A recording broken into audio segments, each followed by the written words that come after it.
राजस्थान के मुख्यमंत्री अशोक गहलोत ने शनिवार को उम्मीद जताई कि कांग्रेस की भारत जोड़ो यात्रा से देश के माहौल में बदलाव देखने को मिलेगा। गहलोत ने कहा कि राहुल गांधी ने देश में बढ़ रही महंगाई, बेरोजगारी, नफरत और हिंसा के माहौल के विरोध में भारत जोड़ो यात्रा शुरू की थी। गहलोत ने कहा कि भारत जोड़ो यात्रा की सफलता को देखकर बीजेपी और आरएसएस के नेताओं तक के बयान बदलने लगे हैं। इसके साथ ही अशोक गहलोत ने हेट स्पीच पर सुप्रीम कोर्ट की तल्ख टिप्पणी का भी स्वागत किया। अशोक गहलोत ने कहा, यात्रा की सफलता देख भाजपा आरएसएस नेताओं के बयान बदले हैं। अशोक गहलोत ने दरअसल एक ट्वीट लिखा है। उन्होंने लिखा, श्री राहुल गांधी ने देश में बढ़ रही महंगाई, बेरोजगारी, नफरत और हिंसा के माहौल के विरोध में भारत जोड़ो यात्रा शुरू की थी। कई राज्यों में तो ऐसी स्थिति बन गई है कि सरकार की आलोचना करना एक अपराध बन चुका है। भारत जोड़ो यात्रा की सफलता को देखकर बीजेपी आरएसएस नेताओं तक के बयान बदलने लगे हैं। सीएम गहलोत ने अपने ट्वीट में आगे लिखा, भारत जोड़ो यात्रा के 1 महीने में ही देश का माहौल बदल के रख दिया इस यात्रा ने। मुझे विश्वास है कि जब ये यात्रा समाप्त होगी तब तक देश के माहौल में हिंसा, तनाव जो है इसका भी बदलाव देखने को मिलेगा। कुछ इस तरह से उन्होंने अपना ट्वीट लिखा है। गहलोत ने हेट स्पीच पर सुप्रीम कोर्ट के निर्देश का स्वागत किया है। सीएम गहलोत ने अपने ट्वीट में आगे लिखा, सुप्रीम कोर्ट द्वारा उत्तर प्रदेश, उत्तराखंड और दिल्ली तीनों जगह सरकारों को हेट स्पीच पर सख्त कार्रवाई के लिए निर्देश दिए गए हैं। ये स्वागत योग्य हैं। यदि भाजपा सरकारों ने हेट स्पीच पर सख्त कार्रवाई की होती तो सुप्रीम कोर्ट को ऐसा कहने की जरूरत ही नहीं पड़ती। हेट स्पीच पर बीजेपी पर निशाना साधते रहे हैं सीएम गहलोत ने पहले भी इस तरह की बातें कही हैं। गहलोत पहले भी हेट स्पीच पर बीजेपी को कटघरे में खड़ा कर चुके हैं। गहलोत कहते रहे हैं कि पीएम मोदी को शांति और भाईचारे की अपील करनी चाहिए। हम तो रोजाना अपील करते हैं, लेकिन पीएम की अपील का असर होता है। पीएम ने अपने कार्यकाल में सिर्फ एक बार अपील की है, फिर न जाने क्यों अपील नहीं करते हैं। बीजेपी और आरएसएस के नेता हेट स्पीच देते रहते हैं। उन पर कानूनी कार्रवाई होनी चाहिए, कानून सम्मत कार्रवाई होनी चाहिए। हेट स्पीच पर सुप्रीम कोर्ट ने क्या टिप्पणी की थी वो भी आपको बता देते हैं। सुप्रीम कोर्ट ने हाल ही में अपने एक आदेश में कहा था कि हेट स्पीच को लेकर आरोप बहुत गंभीर है। भारत का संविधान हमें एक धर्मनिरपेक्ष राष्ट्र के रूप में परिकल्पित करता है। देश में नफरत फैलाने वाले भाषणों के बारे में आईपीसी में उपयुक्त प्रावधानों के बावजूद निष्क्रियता है। हम मार्गदर्शक सिद्धांतों का पालन करेंगे या करना चाहिए, हमें करना होगा। अगर कोई शिकायत न हो तो भी पुलिस स्वतः संज्ञान लेकर कार्रवाई कर सकती है। सुप्रीम कोर्ट ने कहा कि अगर लापरवाही हुई तो अफसरों पर अवमानना की कार्रवाई होगी। सुप्रीम कोर्ट के जस्टिस के.एम. जोसेफ की बेंच ने कहा, 21वीं सदी में ये क्या हो रहा है? धर्म के नाम पर हम कहां पहुंच गए हैं? हमने ईश्वर को कितना छोटा बना दिया है। उन्होंने कहा कि भारत का संविधान वैज्ञानिक सोच विकसित करने की बात करता है। भारत जोड़ो यात्रा में भी इससे पहले गहलोत शामिल हुए थे। गहलोत ने ही हेट स्पीच का ये मुद्दा अपने ट्वीट के जरिए उठाया। तो अशोक गहलोत हाल ही में कर्नाटक के बेल्लारी पहुंचकर राहुल गांधी की भारत जोड़ो यात्रा और सभा में हिस्सा ले चुके हैं। राजस्थान के सियासी बवाल के बाद गहलोत और राहुल गांधी की ये पहली मुलाकात थी। इस दौरान बेल्लारी की सभा में गहलोत ने भी लोगों को संबोधित किया था और ये एक बहुत महत्वपूर्ण मुलाकात इसलिए थी क्योंकि गहलोत को ऐसा माना जा रहा था कि उन्होंने कांग्रेस से बगावत कर दी, लेकिन अब गहलोत एक ताकत के तौर पर दिखाई दे रहे हैं भारत जोड़ो यात्रा के लिए भी। कांग्रेस की 3570 किलोमीटर लंबी भारत जोड़ो यात्रा 7 सितंबर को कन्याकुमारी से शुरू हुई थी। कांग्रेस भाजपा के नेतृत्व वाली केंद्र सरकार की कथित विभाजनकारी राजनीति का मुकाबला करना चाहती है। बहरहाल अशोक गहलोत जो है वो एक बड़ा चेहरा है। 2 ही राज्य हैं, छत्तीसगढ़ और राजस्थान। इनमें राजस्थान बड़ा राज्य है। यहाँ पर बीजेपी और कांग्रेस के बीच में सीधा मुकाबला देखने को मिलता है। इस वक्त भी सत्ताधारी दल कांग्रेस है और अशोक गहलोत की राजनीति बहुत गहरी है। यहाँ पर जड़ें बहुत गहरी हैं। राजस्थान में जो अंदरूनी घमासान चल रहा है, वसुंधरा राजे की नाराजगी है या उनसे नाराजगी है, समर्थकों का बंटवारा, ये बीजेपी के लिए एक बड़ी चुनौती बना हुआ है। हालांकि यही स्थिति कांग्रेस में भी बनी हुई है। सचिन पायलट और अशोक गहलोत के खेमे अलग अलग दिखाई देते हैं। अशोक गहलोत अपनी एक लंबी चौड़ी चिट्ठी में पहले ही स्पष्ट कर चुके हैं कि आप सर्वे करा लीजिए और पता कर लीजिए कि जनता क्या सोचती है। उन्होंने शीर्ष नेतृत्व को यह कहा था कि आने वाले दिनों में किसके चेहरे पर चुनाव लड़ना चाहिए, ये राजस्थान की जनता से पूछ लीजिए, वो आपको स्पष्ट बता देंगे। यानी अशोक गहलोत के भीतर एक कॉन्फिडेंस देखने को मिल रहा है कि उनके चेहरे पर अगर चुनाव लड़ा जाएगा तो इस बार स्थितियां मुफीद होंगी। अशोक गहलोत भी समझ गए हैं कि भारत जोड़ो यात्रा का बहुत अच्छा रिस्पांस मिलने वाला है। 20 दिनों का दौरा, कर्नाटक के बाद में दूसरा ऐसा राज्य होगा जहां सबसे ज़्यादा समय राहुल गांधी को बिताना है। इसका पूरा रोड मैप तैयार हो चुका है। निश्चित तौर पर अशोक गहलोत जब भारत जोड़ो यात्रा का हिस्सा बने थे, जनसभा में बेल्लारी में शामिल हुए थे, तो वहां पर इस विषय में भी बातचीत हुई होगी।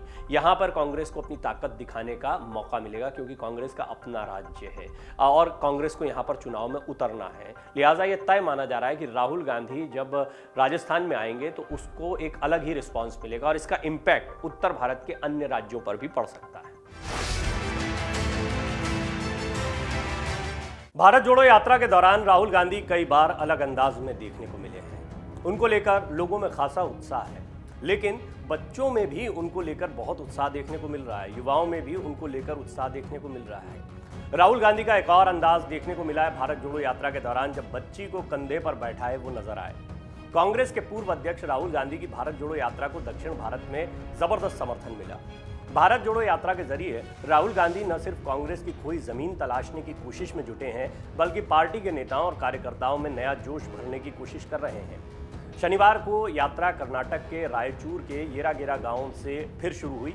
कांग्रेस के कर्नाटक प्रदेश अध्यक्ष DK शिवकुमार समेत कई नेता राहुल की इस पदयात्रा में साथ चलते दिखे। यह यात्रा आंध्र प्रदेश से शुक्रवार शाम फिर कर्नाटक पहुंची थी। यात्रा 23 अक्टूबर को तेलंगाना में प्रवेश करेगी। आंध्र प्रदेश में यात्रा के दौरान राहुल गांधी ने समाज के विभिन्न वर्गों के लोगों से मुलाकात की। इस दौरान राहुल गांधी बिल्कुल अलग अंदाज में दिखाई दिए। कभी वो बच्चों को गले लगाते दिखे, तो कभी यात्रा के दौरान एक बच्ची को कंधे पर बैठाए हुए दिखे। राहुल का ये वीडियो सोशल मीडिया पर अब तेजी से वायरल हो रहा है। इस पदयात्रा के दौरान राहुल गांधी को कुछ बुजुर्ग महिलाओं का स्नेह और आशीर्वाद भी मिला। राहुल कभी यात्रा के दौरान नेताओं का हाथ पकड़कर दौड़ते नजर आते हैं और उनकी इस दौड़ के बाद में फिटनेस की बात होती है कि राहुल गांधी के साथ वही चल पाएगा जो फिट होगा। और दिग्विजय सिंह जैसे कई नेता इस बात को ट्वीट भी करते हैं कि भारत जोड़ो यात्रा में अब जाना है तो पूरी तैयारी के साथ जाना पड़ेगा। और फिटनेस का एक और नजारा देखने को मिला राहुल गांधी का, जब वो युवाओं के साथ पुशअप लगाते भी दिखाई दिए। चित्रदुर्ग में उन्होंने एक टंकी पर चढ़कर तिरंगा लहराया। इतना ही नहीं, एक मौके पर वो सोनिया गांधी के जूते के फीते भी बांधते नजर आए। बच्चे, बूढ़े, युवा सभी से मुलाकात कर रहे हैं राहुल गांधी। राहुल की इस पदयात्रा को लेकर लोगों में जबरदस्त उत्साह देखने को मिल रहा है। हजारों की संख्या में लोग पदयात्रा में शामिल हो रहे हैं। हर वर्ग के लोगों में पदयात्रा को लेकर जबरदस्त उत्साह देखने को मिल रहा है। बुजुर्ग और बच्चे भी पदयात्रा से जुड़ रहे हैं और राहुल गांधी से मुलाकात करने को लेकर उत्साहित भी हैं। राहुल गांधी जिधर से भी गुजर रहे हैं, उनका गर्मजोशी के साथ लोग स्वागत कर रहे हैं। बच्चों में राहुल गांधी को लेकर काफी उत्साह देखने को मिलता है और पदयात्रा के दौरान राहुल गांधी कई बार बच्चों से मुलाकात कर चुके हैं। एक बार फिर उनका एक अलग अंदाज देखने को मिला, जब एक छोटी बच्ची को वो अपने कंधे पर बैठाए यात्रा में चलते दिखाई दिए। कन्याकुमारी से कश्मीर तक कांग्रेस की भारत जोड़ो यात्रा 7 सितंबर को शुरू हुई थी। ये 3570 किलोमीटर लंबी यात्रा है। अब तक ये 1215 किलोमीटर का सफर तय भी कर चुकी है। 2355 किलोमीटर की दूरी अभी और तय करनी है। तमिलनाडु, केरल, कर्नाटक, आंध्र प्रदेश को ये कवर कर चुकी है। कांग्रेस की ये यात्रा 12 राज्यों से गुजरनी है। जैसे जैसे कांग्रेस की भारत जोड़ो यात्रा आगे बढ़ रही है, पार्टी के लिए चुनौतियां भी बढ़ती जा रही हैं। हर मोड़ पर बीजेपी कांग्रेस को निशाने पर ले रही है। लेकिन राहुल गांधी का जो अंदाज देखने को मिल रहा है, उसमें बहुत कम मौके आते हैं जब उनके ऊपर यह हमला किया जा सके। शुरुआत में उनके हर कदम पर हमला करने की कोशिश की गई, लेकिन जब वार पर पलटवार भारी पड़ते गए तो इसके बाद में हमलों में थोड़ी सी गति धीमी हुई है। कुछ मौक़ों पर बीजेपी अब भी हमलावर रही है, खास तौर पर जब प्रेसिडेंट इलेक्शन हुए उसके बाद में, या राहुल गांधी को लेकर एक और विवाद र से राम वाला जो विवाद था वो भी हाल में गहराया है। तो ऐसे कुछ विवाद के मौके भी देखने को मिलते हैं। लेकिन यात्रा ज़्यादातर इन वीडियोस की वजह से, इन तस्वीरों की वजह से चर्चा में आती है, जहां पर राहुल गांधी का बिल्कुल अलग-अलग अंदाज देखने को मिलता है। वो कभी बच्चों के साथ में फुटबॉल खेलते दिखाई देते हैं, तो कभी पुशअप लगाते दिखाई देते हैं। और अभी हाल में जो ताज़ा तस्वीर वायरल हुई है, उसमें एक छोटी बच्ची को अपने कंधे पर बैठाए हुए राहुल यात्रा में आगे बढ़ रहे हैं। भारत जोड़ो यात्रा के बीच राहुल गांधी ने बड़ा खुलासा करते हुए कहा कि मेरी छवि पर हो रहे हैं हमले। पीएम मोदी पर निशाना साधते हुए राहुल ने पत्रकारों से पूछा कि क्या आपने पीएम को कभी प्रेस कॉन्फ्रेंस करते देखा है। देश में मीडिया पर बढ़ते हमलों के बारे में पूछे जाने पर कांग्रेस नेता राहुल गांधी ने चुटकी लेते हुए कहा कि वो भी इन हमलों के शिकार हैं। राहुल गांधी ने कहा कि कांग्रेस स्वतंत्र चर्चा पर भरोसा करती है। भारत जोड़ो यात्रा के दौरान वायनाड सांसद ने मीडिया से बातचीत के दौरान कहा, क्या आपने नोटिस किया कि देश भर में मुझ पर इतने हमले हो रहे हैं? आपने देखा मेरी छवि पर कितने हमले किए जा रहे हैं? उन्होंने आगे कहा, कांग्रेस में पत्रकारों का सामना करने की हिम्मत है, हम डरते नहीं हैं। भाजपा को सच्चाई का सामना करना पसंद नहीं और वो पत्रकारों से डरती है। गांधी ने आगे पूछा, क्या आपने कभी प्रधानमंत्री को ऐसी प्रेस कॉन्फ्रेंस करते देखा है? कांग्रेस नेता ने आगे कहा, कांग्रेस की एक संस्कृति है जहां वो पत्रकारों को अपने सहयोगी के रूप में देखती है। उन्होंने आगे कहा, हम जानकारी चाहते हैं और समझना चाहते हैं कि क्या हो रहा है। हम पत्रकारों को ऐसे लोगों के रूप में देखते हैं जो हमें शासन करने के लिए जानकारी देते हैं, न कि ऐसे लोगों के रूप में देखते हैं जिन्हें चुप कराया जाना चाहिए। ये एक बड़ी बात है, एक कड़वी बात है, लेकिन बहुत महत्वपूर्ण बात है जो राहुल गांधी ने कही है। वो ये कह रहे हैं कि हम पत्रकारों के सामने आते हैं, प्रेस कॉन्फ्रेंस करते हैं, प्रधानमंत्री नहीं आते हैं, बात नहीं करते हैं। कांग्रेस नेता ने आंध्र प्रदेश में अपनी पार्टी के विकास के लिए जगह देखते हुए कहा कि राज्य के 3 राजनीतिक दल निगमों व्यवसाय की तरह चल रहे हैं। गांधी ने अतीत में जाने से इनकार किया और कहा कि उन्हें केवल भविष्य में दिलचस्पी है। राहुल गांधी भारत जोड़ो यात्रा को आंध्र प्रदेश में कांग्रेस के पुनर्निर्माण की दिशा में शुरुआती कदम मान रहे हैं। यहां प्रेस कॉन्फ्रेंस को संबोधित करते हुए उन्होंने कहा, आंध्र प्रदेश में 3 पार्टियां राजनीतिक दल की तुलना में निगम या व्यवसाय ज्यादा बन गई हैं। इन्हें कॉर्पोरेट पहचान पर आधारित सिस्टम से चलाया जा रहा है। अपनी पार्टी के लिए जगह देखते हुए गांधी ने कहा, मैं इस चीज को किसानों, मजदूरों और गरीब लोगों के साथ चलकर देख रहा हूं, इसीलिए हमारा ध्यान केंद्रित करने वाला है। राहुल गांधी ने कहा कि उनकी यात्रा को राज्य में जबरदस्त प्रतिक्रिया मिल रही है। उन्होंने कहा कि उनकी पार्टी के नेता भी उनके उत्साह और लोगों की प्रतिक्रिया से हैरान हैं। आंध्र प्रदेश का विभाजन होने के बाद, तेलंगाना अलग राज्य बनने के बाद कांग्रेस के पास राज्य में बहुत कम राजनीतिक मौजूदगी रह गई है। कुछ स्थानीय निकायों में कुछ वार्ड सदस्यों को छोड़कर कांग्रेस का राज्य विधानमंडल या आंध्र प्रदेश से सांसद के रूप में कोई राजनीतिक प्रतिनिधित्व नहीं है। एक समय पर बड़ी मजबूत पार्टी थी कांग्रेस, लेकिन अब पूरी तरह से यहाँ पर खत्म हो गई। ये कहना गलत नहीं होगा, लेकिन भारत जोड़ो यात्रा से एक रिवाइवल हो पाएगा कांग्रेस का आंध्र प्रदेश में, इस बात की उम्मीद है कांग्रेस कार्यकर्ताओं को, राहुल गांधी को। इस बारे में पूछे जाने पर राहुल गांधी ने सिर्फ इतना ही कहा कि यहां अतीत में जाने में कोई दिलचस्पी नहीं है, वो भविष्य की सोच रहे हैं। आंध्र प्रदेश में, तेलंगाना में संभावित राजनीतिक गठजोड़ के बारे में भी उनसे सवाल किए गए। उन्होंने कहा कि ये स्थानीय नेताओं को तय करना है, क्योंकि ये उनका अधिकार क्षेत्र नहीं है। राहुल गांधी इससे पहले कह चुके हैं कि मेरे लिए तपस्या है भारत जोड़ो यात्रा। कांग्रेस के पूर्व अध्यक्ष राहुल गांधी की भारत जोड़ो यात्रा में भारी संख्या में कार्यकर्ता और समर्थक शामिल हो रहे हैं। भारत जोड़ो यात्रा अब तक करीब 1050 किलोमीटर का सफर तय कर चुकी है। राहुल गांधी पैदल यात्रा करके पूरे देश में अलग संदेश देने की कोशिश कर रहे हैं। राहुल गांधी की पदयात्रा 12 राज्यों से गुजरेगी। राहुल गांधी अपनी पदयात्रा के दौरान 12 राज्यों से गुजरकर 3570 किलोमीटर लंबी दूरी तय करने वाले हैं। ये यात्रा 5 महीनों तक चलेगी। कांग्रेस का कहना है कि राहुल गांधी आर्थिक विषमताओं, सामाजिक ध्रुवीकरण, राजनीतिक केंद्रीकरण की समस्याओं और विचारधाराओं की लड़ाई के रूप में ये रैली कर रहे हैं। अब तक 4 राज्यों से गुजर चुकी है राहुल की पदयात्रा। राहुल गांधी की भारत जोड़ो यात्रा 7 सितंबर से कन्याकुमारी से शुरू हुई थी। अब तक 4 राज्यों तमिलनाडु, केरल, कर्नाटक और आंध्र प्रदेश से ये गुजर चुकी है। भारत जोड़ो यात्रा 23 अक्टूबर को तेलंगाना में प्रवेश करने वाली है और 7 नवंबर तक ये तेलंगाना में रहेगी। तेलंगाना भी एक अगला राज्य होगा जो बहुत महत्वपूर्ण होने वाला है। हालांकि कर्नाटक, जो कि आगामी चुनावी राज्य है, उसको लेकर राहुल गांधी ने काफ़ी प्रयास किए, सबसे ज़्यादा लंबा समय बिताया, लेकिन कुछ इसी तरह का प्रयास वो आंध्र प्रदेश, तेलंगाना में भी करना चाहते हैं, क्योंकि यहाँ पर पार्टी को ज़मीनी स्तर पर खड़ा करने की अभी बहुत ज़्यादा ज़रूरत है। पार्टी में बहुत दो फाड़ हुए थे, बड़ी टूट हुई थी, जिसकी वजह से कांग्रेस यहाँ पर काफ़ी कमज़ोर हो गई है। तो देखना होगा कि राहुल गांधी की ये नई इमेज, राहुल गांधी की यात्रा, आम लोगों के साथ उनका संवाद कांग्रेस के कितने काम आता है और क्या वोटों में ये भीड़ तब्दील होती है। लेकिन राहुल गांधी की बात समझने जैसी है कि उन्हें खुद आश्चर्य है, उनके कार्यकर्ताओं को आश्चर्य हो रहा है कि इस तरह की प्रतिक्रिया मिलेगी भारत जोड़ो यात्रा को, उन्होंने भी नहीं सोचा था। कांग्रेस अपने नवनिर्वाचित अध्यक्ष मल्लिकार्जुन खड़गे के सम्मान में 26 अक्टूबर को सम्मान समारोह का आयोजन करने जा रही है। इस दौरान खड़गे पार्टी अध्यक्ष का कार्यभार संभालेंगे। खबर है कि इस मौके पर पार्टी के पूर्व अध्यक्ष राहुल गांधी भी दिल्ली पहुंचने वाले हैं। अगर ऐसा होता है तो कांग्रेस नेता राहुल गांधी 7 सितंबर के बाद पहली बार 26 अक्टूबर को भारत जोड़ो यात्रा से एक ब्रेक लेने वाले हैं। 7 सितंबर के बाद राहुल गांधी पहली बार लेंगे भारत जोड़ो यात्रा से ब्रेक। ये बहुत बड़ी खबर है, क्योंकि राजस्थान पॉलिटिकल क्राइसिस आ गई, बहुत सारी बातें हो गई। राहुल गांधी ने अपनी यात्रा पर कोई ब्रेक नहीं लगाया, लेकिन अब कहा जा रहा है कि बहुत मुमकिन है मल्लिकार्जुन खड़गे की ताजपोशी के समय वो दिल्ली में मौजूद रहे। मीडिया रिपोर्ट्स में दावा किया जा रहा है कि 26 अक्टूबर को ऑल इंडिया कांग्रेस कमेटी मुख्यालय में होने वाले कार्यक्रम में राहुल गांधी भी शामिल होंगे। इस दौरान खड़गे पार्टी अध्यक्ष का कार्यभार संभालेंगे। फिलहाल ये जिम्मेदारी सोनिया गांधी निभा रही हैं। 7 सितंबर 2022 को कन्याकुमारी से यात्रा शुरू होने के बाद ये पहला मौका है जब राहुल गांधी दिल्ली वापस आएंगे। जब से राहुल गांधी ने भारत जोड़ो यात्रा शुरू की है, ऐसा पहला मौका है जब वो पदयात्रा के बीच में दिल्ली आ रहे हैं। इससे पहले राहुल पार्टी अध्यक्ष थे, लेकिन 2019 लोकसभा चुनाव में करारी हार के बाद उन्होंने अपने पद को छोड़ दिया था।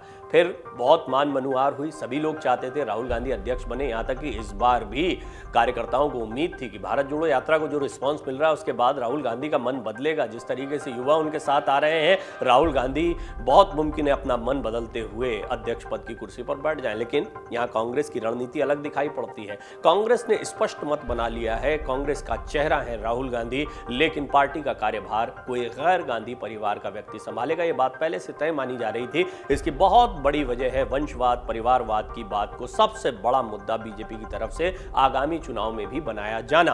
पहले ही प्रधानमंत्री नरेंद्र मोदी स्पष्ट कर चुके हैं कि वो परिवारवाद की राजनीति पर सबसे बड़ा हमला करेंगे। बहरहाल अब इस हमले से बचते हुए मल्लिकार्जुन खड़गे को कांग्रेस का अध्यक्ष बना दिया गया है। दूसरी महत्वपूर्ण बात यह है कि अब लोकतंत्र है हमारी पार्टी में, कहने का मौका राहुल गांधी को मिल गया है। मल्लिकार्जुन खड़गे से शशि थरूर हार गए और उसके बाद में मल्लिकार्जुन खड़गे अध्यक्ष चुन लिए गए या चुनाव जीत लिया। इस तरीके से एक लोकतांत्रिक व्यवस्था को कांग्रेस ने दिखाने की कोशिश की। कांग्रेस के वरिष्ठ नेता मल्लिकार्जुन खड़गे 19 अक्टूबर 2022 को पार्टी के नए अध्यक्ष के रूप में निर्वाचित हुए हैं। उन्होंने पार्टी के ही शशि थरूर को हराकर अध्यक्ष पद का चुनाव जीता। करीब 24 साल बाद गांधी परिवार के बाहर का कोई नेता देश की सबसे पुरानी पार्टी कांग्रेस का अध्यक्ष बना है। खड़गे सोनिया गांधी का स्थान ग्रहण करने जा रहे हैं, जिन्होंने करीब 2 दशक तक कांग्रेस का नेतृत्व किया है। खड़गे ने अपने प्रतिद्वंदी शशि थरूर को 6,825 मतों के अंतर से पराजित किया। खड़गे को 7,897 वोट मिले और थरूर को 1,072 वोट ही हासिल हुए। अब थोड़ा सा खड़गे का प्लान भी समझ लेते हैं, क्योंकि हमने जैसा आपको बताया चेहरा राहुल गांधी है। निश्चित तौर पर भारत जोड़ो यात्रा कांग्रेस की सबसे बड़ी उम्मीद दिखाई दे रही है। तो किस तरीके से मल्लिकार्जुन खड़गे राहुल गांधी के चेहरे को ध्यान में रखते हुए अपना प्लान तैयार कर रहे हैं, वो भी थोड़ा सा समझने जैसी बात है। संभावनाएं जताई जा रही हैं कि खड़गे के पद संभालते ही कांग्रेस राजस्थान इकाई में उपजे संकट से निपटने की कोशिश करेगी। इसके अलावा 80 वर्षीय नेता हिमाचल प्रदेश और गुजरात का दौरा करेंगे। दोनों राज्यों में विधानसभा चुनाव होने हैं। हिमाचल प्रदेश में 12 नवंबर को मतदान होगा और मतगणना 8 दिसंबर को होगी। फिलहाल भारत निर्वाचन आयोग ने गुजरात चुनाव की तारीख तय नहीं की है। इससे ये तो तय हो गया है कि हिमाचल में पहले चुनाव होने हैं, हालांकि दोनों के नतीजे एक साथ आना है। इसको लेकर एक लंबी बहस लगातार चल रही है कि चुनाव आयोग ने ऐसा क्यों किया है। विपक्षी दल किस्म किस्म के आरोप भी लगा रहे हैं। लेकिन इस सब के बीच में गुजरात में अभी तक कांग्रेस के प्रचार में वो तेजी देखने को नहीं मिली है जिसकी उम्मीद की जा रही थी, क्योंकि 2017 में कांग्रेस का प्रदर्शन ठीक ठाक रहा था गुजरात में। खड़गे सबको साथ लेकर चलने के लिए जाने जाते हैं, ये उनकी एक खासियत है। पार्टी के शीर्ष पद पर काबिज होने वाले खड़गे के पक्ष में भी कुछ अच्छी चीजें नजर आ रही हैं। उनको सबको साथ में लेकर चलने के लिए पहचाना जाता है, ये उनका गहरा अनुभव भी रहा है। उनकी ये खूबी यहां से आगे का सफर तय करने में उनके लिए काफी फायदेमंद साबित हो सकती है।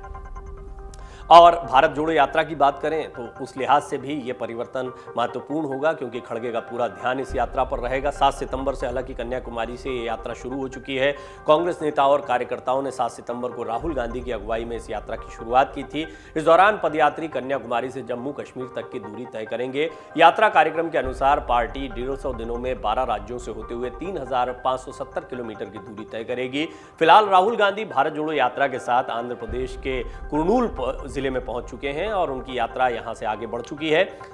पार्टी के लिए ये यात्रा काफी महत्वपूर्ण है। अगले महीने 2 राज्यों गुजरात और हिमाचल प्रदेश में चुनाव होने वाले हैं और ये विधानसभा चुनाव बहुत महत्वपूर्ण माने जा रहे हैं। 2024 में फिर होने वाले लोकसभा चुनाव भी बहुत महत्वपूर्ण है कांग्रेस के लिए। जनता को खुद से जोड़ने के लिए पार्टी कड़ा संघर्ष कर रही है। इस यात्रा पर पूरा ध्यान राहुल गांधी दे रहे हैं, लेकिन ये पहला मौका होगा जब 1000 किलोमीटर से ज्यादा की यात्रा करने के बाद राहुल गांधी एक ब्रेक लेंगे और इसकी वजह हो सकती है मल्लिकार्जुन खड़गे के सम्मान में जो कार्यक्रम आयोजित किया जाएगा या औपचारिक रूप से जो उन्हें अध्यक्ष की कुर्सी पर बैठाया जाएगा, उस दौरान राहुल गांधी भी यहां पर मौजूद रहे। तो बहुत मुमकिन है वो एक छोटा सा ब्रेक भारत जोड़ो यात्रा से लेंगे। कांग्रेस को अब नया अध्यक्ष मिल गया है, जिसकी पिछले कई सालों से चर्चा चल रही थी। वहीं राहुल गांधी भी भारत जोड़ो यात्रा के जरिए कांग्रेस को जमीनी स्तर पर मजबूत करने में जुटे हुए हैं। कहा जा रहा है कि 2024 के लोकसभा चुनाव में इससे कांग्रेस को फायदा मिलेगा। इसके बाद अब सबसे बड़ा सवाल जो आज लोगों के मन में उठ रहा है वो ये है कि क्या राहुल गांधी की भारत जोड़ो यात्रा से 2024 की लड़ाई जीत पाएंगे मल्लिकार्जुन खड़गे। मल्लिकार्जुन खड़गे एक बहुत ही अनुभवी नेता हैं, एक ऐसे नेता हैं जिन्होंने राजनीति को बहुत गहराई से देखा है, कई उतार चढ़ाव राजनीति के देखे हैं। खासतौर पर दक्षिण और कर्नाटक की राजनीति पे उनकी मजबूत पकड़ है। कर्नाटक वो राज्य है जहां अगले साल की शुरुआत में ही चुनाव होने हैं। कर्नाटक में 20 दिन की यात्रा राहुल गांधी की निकली थी। इससे ये तो स्पष्ट है कि कर्नाटक को लेकर कांग्रेस कितनी गंभीर दिखाई दे रही है। मल्लिकार्जुन खड़गे की समझ, कर्नाटक की राजनीति को समझना, उनका चेहरा और साथ ही साथ में राहुल गांधी की यात्रा का यहां पर जो असर देखने को मिला है, उसके बाद में निश्चित तौर पर कर्नाटक सबसे पहली परीक्षा होगी जहां पर मल्लिकार्जुन खड़गे को खुद को साबित करना है। और बहुत मुमकिन है कि अगर वो यहां खुद को साबित कर पाए तो उनका अध्यक्ष बनना सचमुच में एक बहुत बड़ा और सही डिसीजन जो है वो कांग्रेस की तरफ से देखने को मिलेगा। कांग्रेस को सालों बाद गांधी परिवार से बाहर का एक अध्यक्ष मिला है। राहुल गांधी भारत जोड़ो यात्रा पर हैं। इस यात्रा का सीधा मकसद 2024 के लोकसभा चुनाव में कांग्रेस की खोई जमीन हासिल करने की लड़ाई में जीत हासिल करना है। इस लड़ाई का औपचारिक नेतृत्व मल्लिकार्जुन खड़गे के हाथों में है। इससे पहले कई राज्यों में विधानसभा चुनाव भी हैं। ऐसे में खड़गे के सामने दोहरी चुनौती है, लेकिन 2024 में क्या होगा सबकी नजर इसी पर रहेगी। एक टीवी चैनल ने हाल ही में एक सर्वे करवाया जिसमें यह जानने की कोशिश की गई कि क्या कांग्रेस को राहुल गांधी की भारत जोड़ो यात्रा से फायदा पहुंच सकता है। तमिलनाडु में किए गए सर्वे में 59% लोगों ने कहा कि वो राहुल गांधी से खुश हैं, राहुल गांधी की इस यात्रा से प्रभावित हैं। असंतुष्ट बताने वाले भी 25% लोग थे और 16% लोगों ने सवाल का निर्णय वाला उत्तर दिया है, मतलब कुछ कह नहीं सकते वाला जवाब दिया है। यह बहुत महत्वपूर्ण वर्ग होता है क्योंकि इसी पर सबसे ज्यादा असर पड़ता है इस तरह की यात्राओं का या लोगों के बीच में जाने का। और निश्चित तौर पर राहुल गांधी की यात्रा का सकारात्मक असर पड़ रहा है। तो ऐसे में वो लोग जो अभी किसी के साथ पूरी तरह से समर्पित नहीं है कि वो बीजेपी के साथ ही जाएंगे या कांग्रेस के साथ ही जाएंगे, जिनको हम कहते हैं डेडिकेटेड वोटर्स, ऐसे वोटर्स को भी अगर राहुल गांधी अपने साथ में लाते हैं तो एक बहुत बड़ा परसेंटेज दिखाई देता है जो कर्नाटक में फिलहाल राहुल गांधी की यात्रा से खुश दिखाई पड़ रहा है, वो जो काम कर रहे हैं उससे संतुष्ट दिखाई पड़ रहा है। वहीं जब केरल में लोगों से यह सवाल किया गया तो वहां लोगों का जवाब अलग था। राहुल गांधी के काम से संतुष्ट होने की बात 56% लोगों ने कही। असंतुष्ट कहने वालों की संख्या 31% थी। कह नहीं सकते का जवाब देने वाले 13% लोग थे। लेकिन कमोबेश आपको वही स्थिति यहां भी देखने को मिलेगी, यानी केरल में भी उनकी यात्रा का एक ठीक ठाक असर हुआ है। एक सवाल यह भी था कि 2024 लोकसभा चुनाव में विपक्ष की तरफ से पीएम पद के लिए किस नाम पर सहमति संभव हो सकती है। इसके जवाब में सबसे ज्यादा 23% लोगों ने राहुल गांधी का नाम लिया था, यानी कि ज्यादातर लोग विपक्ष की ओर से राहुल गांधी को प्रधानमंत्री पद का चेहरा मान रहे हैं प्रधानमंत्री मोदी के खिलाफ। 29% लोगों की राय थी किसी नाम पर सहमति नहीं बनेगी। 18% ने अरविंद केजरीवाल का भी नाम लिया, 12% ने नीतीश कुमार का, 6% ने ममता बनर्जी और 2% ने केसीआर का नाम भी लिया। 10% लोगों ने कहा कि इन सबसे इतर कोई नेता होगा। 44% लोगों का मानना है कि नीतीश कुमार विपक्ष को एकजुट कर सकते हैं। नीतीश कुमार खुद को पीएम रेस की दौड़ से बाहर बता रहे हैं, लेकिन वो विपक्षी एकता के लिए सक्रिय है, यानी इन सबको इकट्ठा करने के लिए वो एक केंद्र बिंदु बन सकते हैं। इस मकसद से वो तमाम नेताओं से हाल ही में मिले भी थे। लेकिन एक हालिया सी वोटर सर्वे में 56% लोगों के हवाले से बताया गया है कि नीतीश कुमार इस कोशिश में कामयाब नहीं हो पाएंगे। 44% लोगों ने माना था कि नीतीश कुमार विपक्ष को एकजुट कर सकते हैं। नीतीश कुमार विपक्ष को एकजुट करने की कोशिश पहले कर चुके हैं। दिल्ली में इसके लिए उन्होंने बाकायदा एक दौरा किया था, तमाम नेताओं से मुलाकात की थी। राहुल गांधी और सोनिया गांधी के अलावा उन्होंने सीएम अरविंद केजरीवाल से भी मुलाकात की थी। कई अन्य विपक्षी नेताओं से उनकी मुलाकात हो चुकी है, अखिलेश यादव भी इनमें शामिल हैं। तो कुल मिलाकर यह माना जा सकता है कि जो दूर दिख रहे हैं उन्हें पास लाने का काम नीतीश कुमार कर सकते हैं। क्या राहुल इस यात्रा के जरिए पार्टी में फिर से जान फूंक पाएंगे? राहुल गांधी के नेतृत्व में कांग्रेस की भारत जोड़ो यात्रा फिलहाल सुर्खियां खूब बटोर रही है, लेकिन असली सवाल अभी बाकी है। क्या राहुल इस यात्रा के जरिए पार्टी में फिर से जान फूंक पाएंगे? हमने पहले भी आपको कुछ रिपोर्ट्स में बताया है कि आने वाले विधानसभा चुनाव में क्या नतीजे आते हैं। 2024 के पहले विपक्ष के केंद्र के तौर पर क्या कांग्रेस फिर से एक मजबूत पार्टी के तौर पर आ सकती है, राहुल गांधी फिर से चेहरा बन सकती है। सारी बातें ये निर्धारित करेंगी कि भारत जोड़ो यात्रा का सचमुच कितना सकारात्मक सकारात्मक असर हुआ है। 2024 के लोकसभा चुनाव से पहले कांग्रेस की असली परीक्षा इसी साल हिमाचल प्रदेश और गुजरात में होने वाले विधानसभा चुनाव में होगी। इसके अगले साल 9 राज्यों में विधानसभा चुनाव होने हैं। इनमें से एक राज्य कर्नाटक भी है, जहां राहुल इस समय यात्रा अभी करके खत्म करके आंध्र प्रदेश की तरफ बढ़े हैं। कांग्रेस पार्टी कर्नाटक की मुंबई सरकार पर भ्रष्टाचार के मुद्दों पर हमलावर है। पार्टी कार्यकर्ताओं में भी उत्साह दिख रहा है। हालांकि देखना होगा कि कार्यकर्ताओं का यह उत्साह चुनाव तक बरकरार रहता है या नहीं। डाउनलोड करें अमर उजाला ऐप और पाएं खबरें लगातार। अगर आप ये वीडियो YouTube पर देख रहे हैं तो हमारे चैनल को सब्सक्राइब करें और बेल आइकन को दबाना ना भूलें। अगर आप Facebook पर ये वीडियो देख रहे हैं तो हमारे पेज को लाइक करें।